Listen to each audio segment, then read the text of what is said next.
Last October, after the Access Hollywood story broke, I was compelled to write a punching bag of a poem that was really full of angry jabs and uppercuts, and up until about a week ago, I thought that's what I would read here at the Take Back the Night rally. But I hadn't looked at that poem in about 6 months, and when I went back to it, I felt this urge to censor myself, like I had something to feel bad about, and I should try and rein in my emotions, as if being enraged about being sexually harassed and abused is something I'm supposed to be embarrassed to admit. And I was looking at that poem and I was thinking, maybe I should dial it down. I don't want to offend anybody. I don't want to make anybody feel uncomfortable. I don't want these nice people to think bad things about me, like I'm a skank or a Bulgarian. I mean, this is a rally about sexual violence. I don't want to be rude. And then I realized something. Dialing it back isn't my thing. Especially after a week when every time I turned around, one Fox News host after another was on the air thinking they were being clever with their little innuendos and making derogatory remarks about women on the air. It's not okay. Now, while I think it would be great if every April for Sexual Assault Awareness Month, we could see a high-profile habitual predator publicly disgraced and fired from his job, but I have to admit, seeing these stories touched a nerve, and while this is not the poem that I wrote 6 months ago, the sentiment is the same. It's not okay. When November 9th, 2016 rolled around, I was one of those bleeding heart liberals crying on my husband's shoulder at 2:30 in the morning, choking over the words, "She just conceded." I could feel the helplessness in his embrace, sputtering in a sudden and inescapable gravity. My breath convulsing between sobs, his words heavier than 1,000 black holes. "I'm so embarrassed," he said. "We let you down." And then he paused and whispered, "I'm sorry."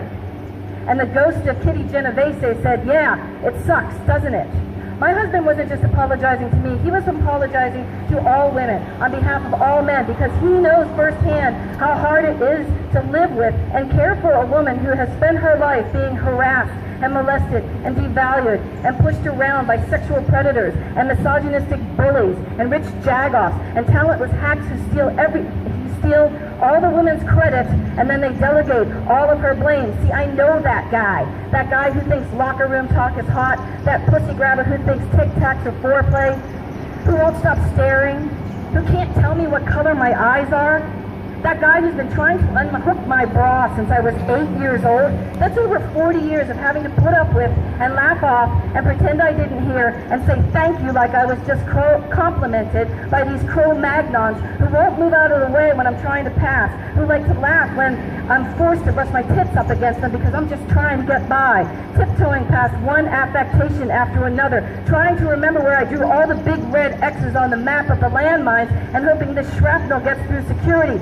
Because a mutant who looks and talks and acts and sounds like me must be one unstable broad. I'm the bitch if it bothers me. Lighten up, they tell me. You need thicker skin. Take it easy. It's just a joke. I mean, unless you're into it. Don't be so sensitive. Must be your time of the month. Don't act like you can't take it. I've heard you say worse. And the best one of all, don't flatter yourself. Only the most ill-equipped man would cop a feel from a coworker and then tell her not to flatter herself when she gets pissed off for being sexually harassed. Their words are corroded needles in decaying haystacks, one more fly on fertilizer day, toxic sludge waiting for Godzilla. Thanks to them, I love you sounds like a trick. Waking up is an exorcism. Childhood memories are a virus, and every mirror is a conversation with the plague, reducing me until I'm nothing more than a variety of holes.